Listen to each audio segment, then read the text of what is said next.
Hello, my name is Chloe. Welcome to the MYSTIKO House YouTube channel. So today I'm colouring in the Tarot of the Holy Spectrum Colour Me Edition, a deck by Chase Voorhees.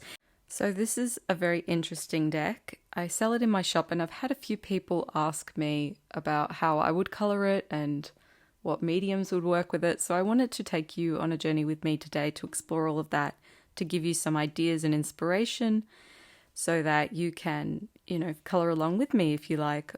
So to start with, probably the easiest way to lay down a lot of colour very quickly is to use watercolours. And I'm using a particular kind of watercolour called Gunzai Tambi. It's actually a little bit thicker than regular watercolour. And it isn't as thick as gouache, so it does still blend and it does still flow with water and layer over itself, which is really lovely. And I'm going with a very wet on wet technique. So I'm seeing how much this cardstock can take. Will it be able to take not just a little bit of water, but a lot? And I'm pretty pleased to say that, as you'll see a little bit later in this video, it actually does take it very, very well. It will bow the cardstock a little bit. So it will warp the cards. They will not be perfectly flat if you add any water to them. So if you're using watercolor, art markers, anything with water in the medium, it will affect the cardstock, but not as much as you'd think. And if after it dries, if you leave it under a really heavy set of books, it will flatten out and it'll be wonderful. So I'm super impressed and I'm super happy to say that this does work out really well. In this next card, so what I did was I intuitively chose 4 cards to begin with. I didn't, set out to color them in any particular way. I just went with the creative flow and intuitively chose my colors. And for this next one, while the first one is drying, I'm taking a number 1 brush and I'm just creating a lot of little dots. So just going around from the trees and going into the background. I'm starting with the background because it is the largest space, but you don't have to start with the backgrounds. You don't even have to color the backgrounds at all if you want. You could just start with the people on the cards and only color them, or vice versa. So there's a lot of flexibility here. While the other 2 are drying, I'm taking this 6 of Pentacles card and I'm going to do something a little bit different. I'm actually laying down a lot of paint very, very thickly. So it's almost going to be a little bit raised on the card. And I don't mind having a little bit of dimension on these cards, but again, bear in mind that if there's anything you're adding that's textured, that will obviously again cause them not to be totally flat. And my inspiration for this is kind of like a glowing aura behind them, behind the 2 figures, and that there's like an energy behind them. So that's kind of fun. I'm sort of picking a focal point, so the moon or the trees or the kind of energy behind 2 people and sort of starting from there. I'm adding a little bit more detail onto this card now and just seeing again like how much can I layer the watercolor, and I'm going outside the lines too. I'm coloring over the black areas. So while Chase's art is super beautiful, it is gorgeous, don't be afraid to add things in. Don't be afraid to draw on the backgrounds. Draw, your own shapes and patterns and objects in. Don't be afraid to go over the lines. It doesn't have to be perfect. And as you can see now, I'm laying down a layer of metallic gold paint. So this is almost, I guess, a little bit inspired by a yellow brick road even, kind of going off into a mystical night. And as you can see, the paint isn't actually laying down perfectly. It's, for some reason, a little bit patchy at the bottom there. But I thought that was interesting and I decided to go with it and just leave it like that. I thought the effect looked really cool and embrace it. And that's part of, the alchemy of watercolor as a medium, is that it will pull and flow and, separate to where it, wants to go. And there's always going to be an unpredictable factor, even if you follow along and you want to color your cards just like mine, which of course, if you'd like to do that, you're more than welcome to. But even if you do, it will never look the same. No 2 cards will ever look the same because it is, your art and your hand and your creativity that is influencing it. So that's part of the magic. And I must say, the Tarot of the Holy Spectrum, the original edition, is one of my favorite decks of all time. It is an absolutely incredible deck, and I do love the Infinity too, and I thought the black and white just alone was very interesting and wonderful, almost to keep this Color Me edition as a black and white deck. But I, of course, could not resist the Siren Call to color it in. And I have to say, in such a short amount of time, just coloring, 4 cards, I think this deck has become, one of my favorites. I've bonded with it very, very quickly through this process, and I wasn't expecting that, actually. So I don't know. I mean, is it my favorite deck? Is it going to beat out the original edition? Well, not sure yet, but yeah, it is definitely contender.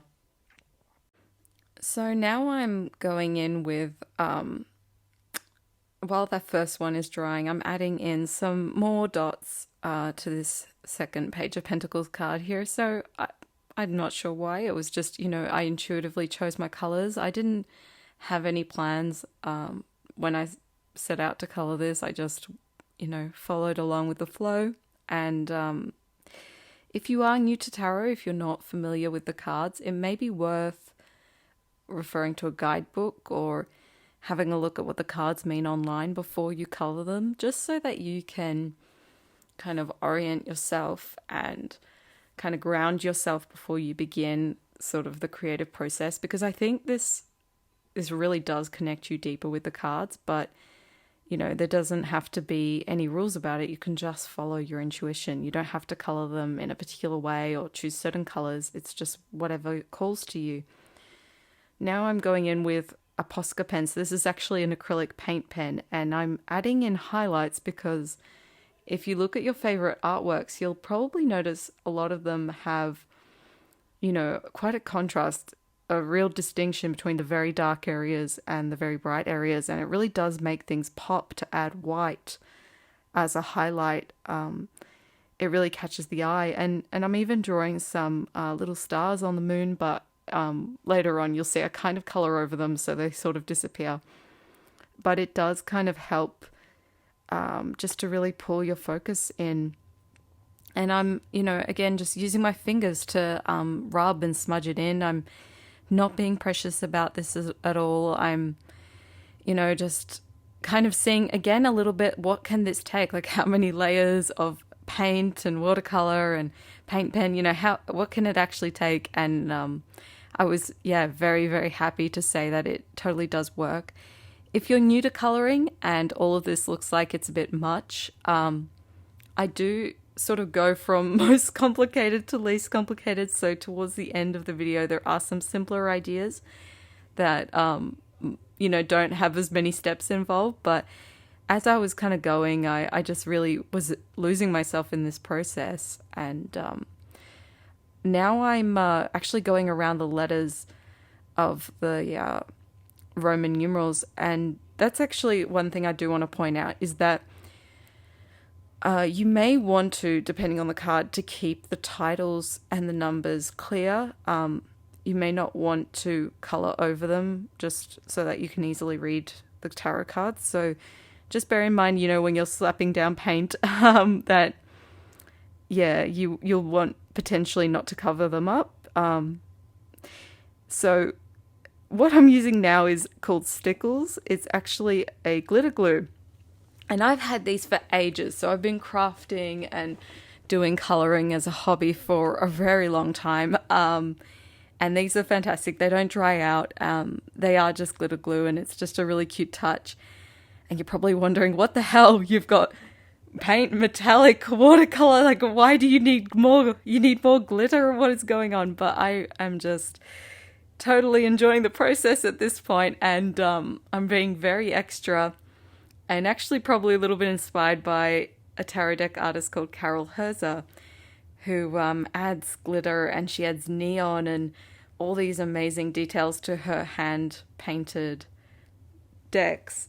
So if you've never heard of her before, do go check her out. And again, just like with the kind of the thicker layers of paint, just bear in mind that if you add glitter, and it doesn't have to be glitter glue, you might have on hand, whatever you have on hand, a glitter gel pen, a loose glitter that you just add a little bit of glue down and sprinkle over the top, that could be fun. But if you are adding dimensional textured glitter, again, this is going to add a little bit of texture to your cards. So they'll still shuffle and it'll still work. And I even do a bit of a shuffle test right at the end. But it won't be, completely flat. Like probably the only medium that I can say if you're someone who really doesn't want any texture or anything with your cards, is probably colored pencil. And I do test that out, and that does work beautifully on this cardstock because it has that lovely grain that's not too grainy and not too smooth for colored pencil to grab onto. So now I'm just showing you how that all looks together, and it is very blingy, but I love it. I love the drama of the metallic road and the glitter. I think this is coming together really awesome. And as you can see, it has bowed a little bit, and it will a little more as it dries, but it's really not that bad. So I'm kind of taking a little bit of inspiration, not going as far though with this one, and adding a little bit of silver Gunsai Tambi watercolor paint now. And if I didn't mention it before, the small brush I'm using is a number 1 size brush. It's a fine brush, and the larger one, the blue one, is a water brush. So that actually has water in the chamber, and it does lay down a lot of water on the cardstock. So you don't have as much control over that to do little dots as you do with a fine brush.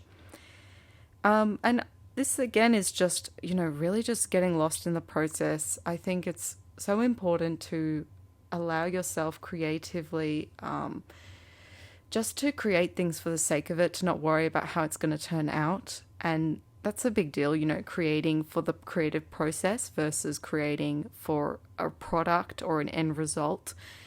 And, it does kind of unlock something when you just don't worry about how it's going to turn out. When you just let go of that, it really does kind of release something in you. So yeah, have a little bit of a think about how you'd like to go about it, but I would just highly recommend just allow yourself to get lost in this process. Don't worry about it warping, don't worry about texture, don't worry about how it's going to look. Just start and put the color down and, add things in. So here I'm, the trees sort of look like they're on a hill, but there wasn't any kind of, the ground wasn't connected. So I'm just adding that in myself with a bit of paint. I'm just filling in, where I think it needs to be.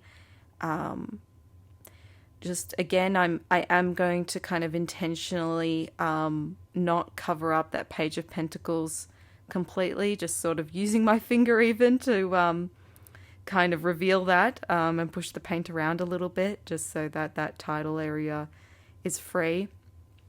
And I was doing this slowly over the afternoon, so I'm sorry if I'm not always in the middle of the camera or if the light is changing. That was just kind of, how it went, because I was, just taking my time with this process. This is all edited to be 3 times the speed. So I went off and got myself a cup of tea and things like that. During this, I was just having a very chill afternoon. So now I'm taking a gel pen and I'm just adding a little bit of metallic gel pen to the pentacle in her hands. And I thought that's just a nice touch. It's not too OTT. I've also chosen a colored pencil. So the colored pencils I'm using are the Holbein brand. They are a very lovely luxury colored pencil that I did receive a set for my birthday one year. But whatever colored pencils you have, I'm sure that they are totally fine and will work very well. Just start with a light hand. Don't press down too hard and see how it layers. Work in little circles as well. so that you get nice even coverage. And this paper is really good for that because it does take layering of colored pencil really, really well. If you press down hard to begin with, you'll get a nice bold color, but you won't be able to add more layers because when you press down with a colored pencil, you're actually pressing the grain of the paper flat. So if you look at this cardstock, it's actually, or any art paper cardstock, it's actually not a completely smooth surface. There's a little bit of ups and downs, like hillocks, in the paper itself. And when you are moving the pencil against it and you're pressing hard, you're actually pushing that paper flat. So if you go lightly, and you can see I'm holding the pencil further back too. I'm not holding up close like you do when you're writing. I'm putting not very much pressure at all, and I'm using sort of the flat part of the pencil just to create this aura around the pentacle. And this is allowing me to add lots of layers, and yeah, I really love how that is looking, and how that went down. I mean, it's not perfect. Like, it's none of this is perfect, but that's, totally okay. It's kind of showing and telling the story that, I want it to tell. I'm adding a little bit more of these dots to her. It's almost like this aura, like the pentacle and the trees and nature are kind of coming together and giving off this amazing energy, which, I certainly think nature does. So, yeah, I love this result. I love how it turned out, and I think it just looks a little bit magical and like that seed of growth that the page has. And here's those two cards side by side. And as you can see, the Page of Pentacles, it doesn't have anywhere near as much warping on it as the other one, where it did layers and layers. So if you don't use too much watercolor, if you just do one layer with it, it won't be, it won't warp the cardstock as much. So now I had to give this one a bit of time to dry because that layer of the green was quite thick. And going in and I don't want them to blend together, so I'm, just carefully going around the edges here with another thick layer of yellow paint. This is starting to look a bit more like a lava lamp, I think. I'm starting to get, lean into sort of these groovy organic shapes. And this one I end up only colouring the background. I don't colour the people or the checkerboard. And, that adds something as well when you just choose to colour the background. You don't have to colour any other part of it. It adds, something of interest, and just the black and white can make bright colours pop. So up till now, you've kind of seen a very mixed media, a very sort of loose style, and, with almost the pointillism, the dots, a very organic style. But this one's a little bit more kind of a graphic pop art style, I guess. And however you feel, whatever art style you like, it can all work with this, because it's just black and white silhouettes. It's not it's not constrained to any one kind of look or whatever. You can go in any direction you want. And I'm really liking how that's turning out. So I'm adding, kind of really going into this sort of portal, this magical lava lamp of, good energy that's kind of going out and being received. And I'm adding, some dots in the background there. While that dries, I did want to quickly show you this card. Now, you saw it very briefly. I colored the color pencil background with, they're not watercolor pencils, they're actually called Inktense. So it's a kind of watercolor that actually, instead of being a watercolor, it lays down ink. It lays down ink color. So it's effectively the same thing, but it's brighter than regular watercolor pencil. It's a bolder result, the ink, and it's also permanent. So once you color it, you've got like one chance to color it, and you won't be able to move the color around anymore.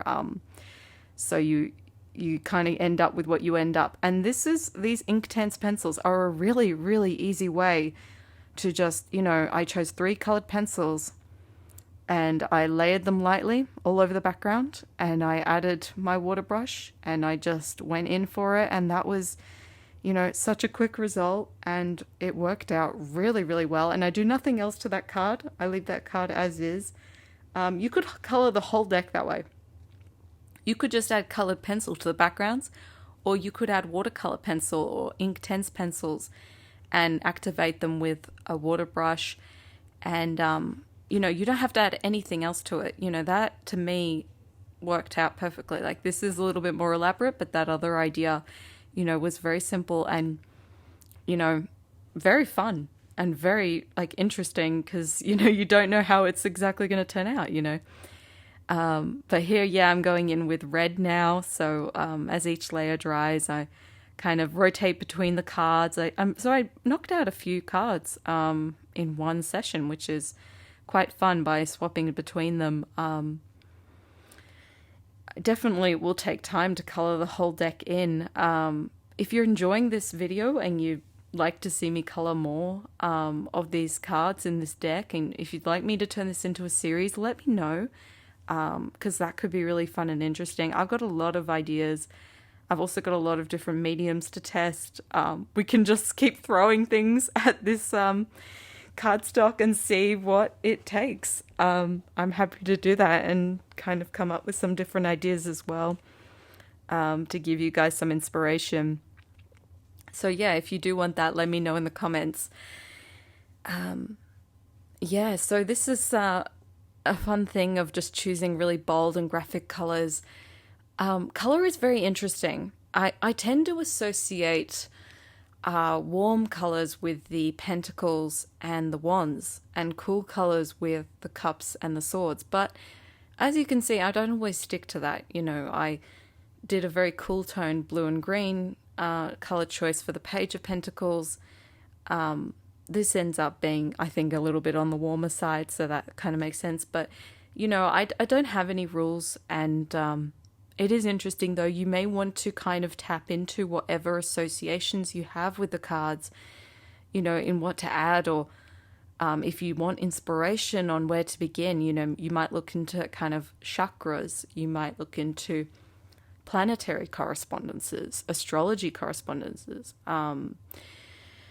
herbs, crystals, you know, the Tree of Life, the Kabbalah, if that's a system that you're interested in. You know, there's different ways of kind of relating to the tarot and learning about it. And a lot of different cultures have their own perspectives on it as well. So if there's, you know, a way you learned tarot, or a way that, you know, a system that you like to use alongside tarot, that can be a source of inspiration as well if you're looking for it. But I would say don't confine yourself either. You know, if you want to just be free, there's a magic and a power in that, in just following your intuition all on its own.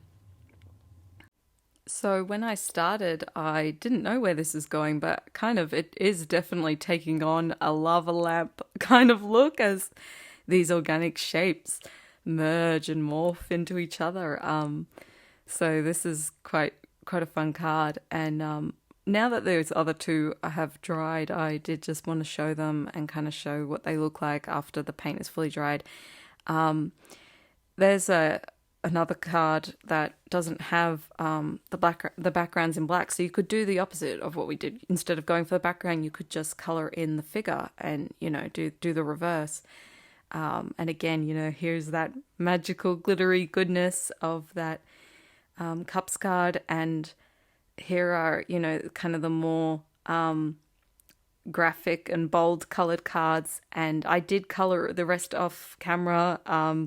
I think my phone ended up dying in the middle of filming. So as you can see, that paint is even kind of shiny as it's dried on there, but it's not dimensional. And yeah, it does warp the cardstock a little bit, but really not too much. And there you can see all four of them, how they ended up drying. And of course, I haven't even put them under a heavy book or anything yet, so they'll dry even more.